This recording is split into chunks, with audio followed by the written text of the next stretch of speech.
An anti-American sentiment is growing in the United States, one that views the country as an oppressive white supremacist patriarchy that sees non-white minorities as less than. A country that wants to build walls in order to keep out the less desirable, while at the same time deporting the downtrodden masses that don't have the same skin color as those in power. Groups such as Antifa and Black Lives Matter, as well as radical feminists and LGBTQ activists, all accept this idea in some form or another. So while it's alarming that so many Americans have fallen into such an anti-American mindset, so much so that they would discredit and even outright attack anyone that dares disagree with them, they have no real power outside of what is given to any other American citizen. That is why they have placed their hope to fundamentally transform America at the feet of the Democratic National Committee. Unsurprisingly, they have eagerly picked it up. The Democrat Party has been taken over by far-left extremists and outright socialists. Pushing aside any resemblance of a sane American political party. So I learned about roaches, I learned about kids jumping on my lap. And I've loved kids jumping on my lap. In order to embrace woke intersectional beliefs and progressive globalist policies, all of which have been used to take aim at the fundamental principles of the United States, stretching all the way back to its founding. A founding which has been labeled as everything from racist to white supremacist. This country was founded on white supremacy.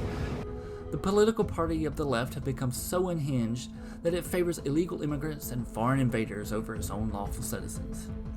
What other conclusion can we draw when 10 Democratic candidates for the highest office in the land all raise their hands in approval when asked if their government-run healthcare plans would cover undocumented immigrants?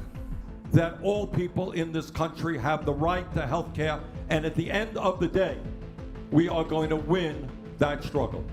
Senator, would you include the 11 million undocumented immigrants in that? Absolutely. Healthcare is just the start, as Democrats are going all out on their support for illegal immigrants, doing everything they can to shelter, protect, and pander to them, giving them driver's license, jobs, and even voting rights in regards to certain local elections.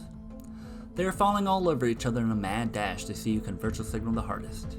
You're one of the few candidates that has stated that you would like to decriminalize border crossing.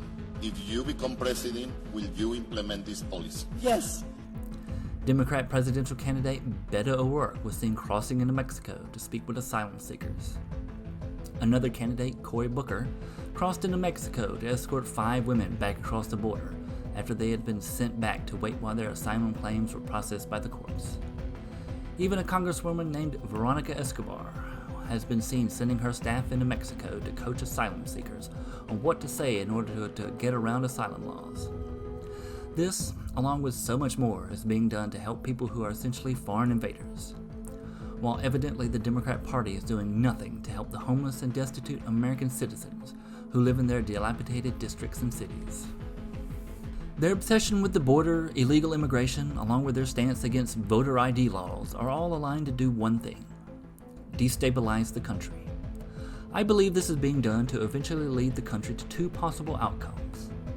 I also believe the Democrats would be fine with one or both as they ultimately end with the same result. On the one hand, is to flood the country with such enormous amounts of unaccountable illegal immigrants that it makes the prospect of dealing with the problem insurmountable, thus either forcing Republicans or anyone who disagrees with them that amnesty is the only solution, as well as giving Democrats justification to pass it themselves should they take full control of the government. On the other hand, I also believe Democrats seek to subvert the very concept of citizenship by replacing it with residency. That by simply living and residing in the country, you should be entitled to all the benefits of America, be it healthcare, driver's license, government handouts, to even voting.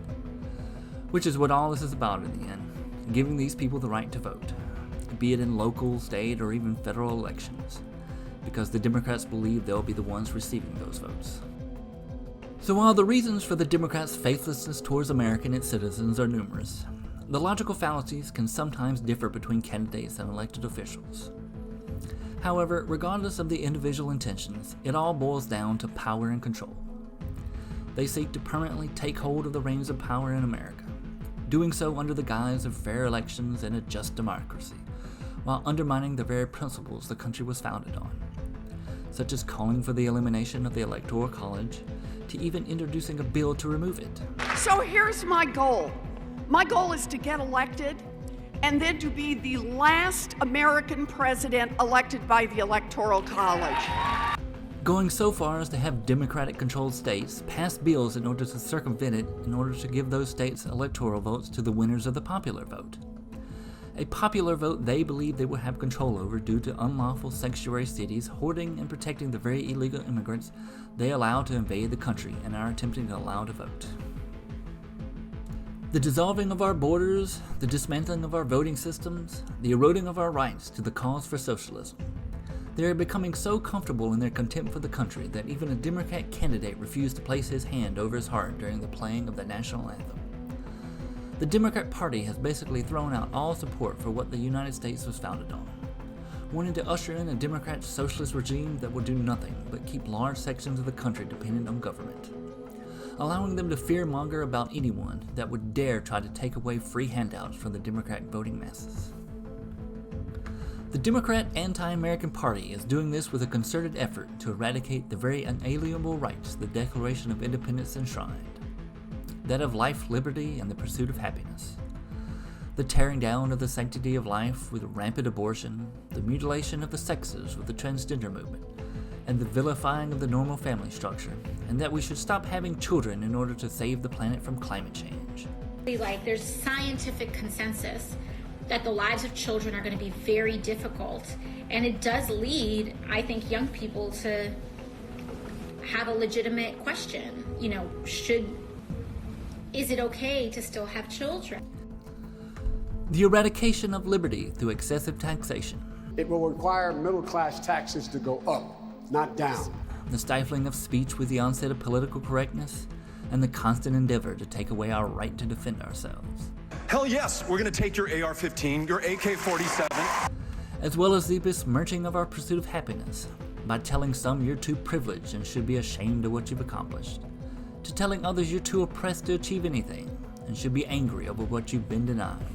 We have a racist society from top to bottom. All of this is brought to you by a party that has no other agenda than to further its own power and influence. Their love for America stretches as far as their means to control it. They are the party of socialists, hypocrites, liars, traitors, and the conveyor of fake news. They are the party that tried to have a duly elected president thrown out of office for nothing more than have the tenacity to defeat them in an open and fair election. If the Democrat Party is willing to go that far because they lost an election, how far will they be willing to go should they win an election? We need to start having race-conscious laws. How much more anti-American are they willing to become? That may all depend on how much the American people are willing to defy them. Hey, thanks for watching. If you liked the video, please like and subscribe. You can also check out my political posts over on my Minds page. Link in the description, of course. This video and hopefully others will be based on my content there. So until next time, my friends, and God bless.